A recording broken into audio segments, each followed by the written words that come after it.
Hello guys! Welcome back to my channel and today's video guys, ngayon na lang po tayo ulit nag-video about Colette.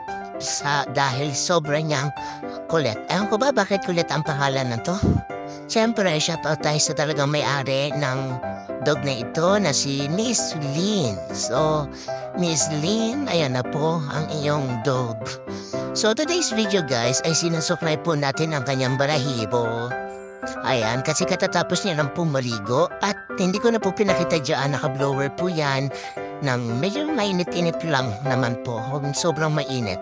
So yan po binoblower ko at saka binabrush ko po yung kanyang balahibo para hindi magbuhol-buhol. Kasi according sa may-ari nito, kailangan daw po patuyuin yung kanyang balahibo para hindi naman po siya magdikit-dikit.